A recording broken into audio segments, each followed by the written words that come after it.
m'appelle Didier Coulon, je suis artisan santonnier. Je suis le gérant des ateliers Maris di Landro. Et cette année, nous avons réalisé donc un nouveau modèle qui est le santon du professeur Raoult. Est-ce qu'il a sa place dans la crèche?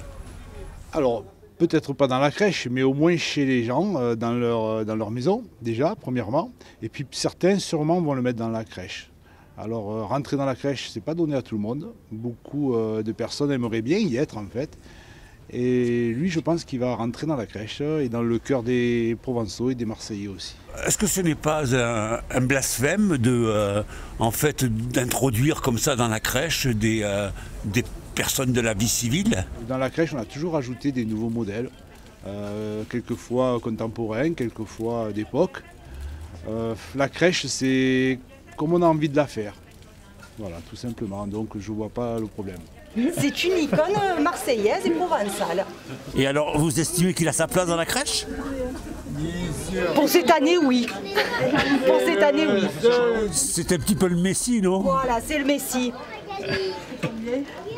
D'après vous, est-ce qu'il a sa place dans la crèche? Je ne sais pas s'il a sa place, mais c'est rigolo. C'est d'actualité. Voilà.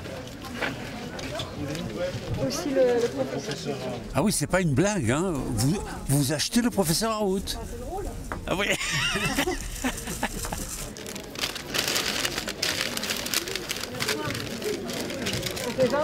Et pour quelle raison ce choix alors finalement? Je vous dis, j'ai l'impression qu'il a marqué ces derniers jours. Et vous estimez qu'il a sa place dans la crèche? Il a sa place en Provence. Il y a 2 ans, j'avais fait les gilets jaunes. Ah bon? J'avais habillé un santon en gilet jaune, moi, il y a 2 ans. Ah, vous aviez les gilets jaunes? Oui, j'avais fait un gilet jaune pour un santon. D'accord. Et cette année, ce sera le professeur Raoult. Voilà. Je voudrais un professeur, s'il vous plaît. Un professeur.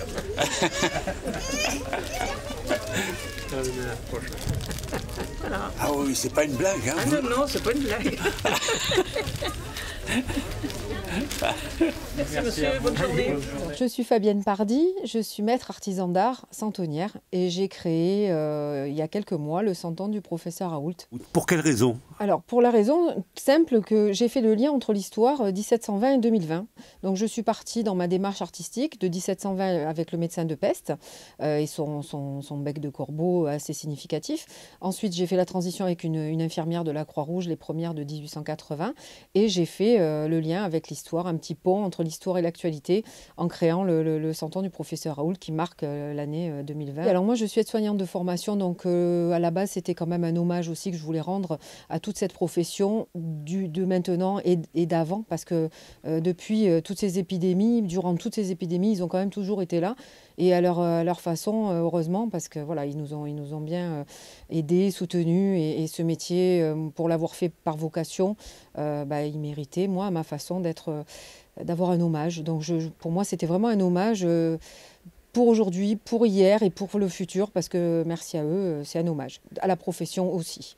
Écoutez, je pense qu'il faut faire la part des choses. Il y a la crèche, on va dire, très classique, qu'on trouve un peu partout.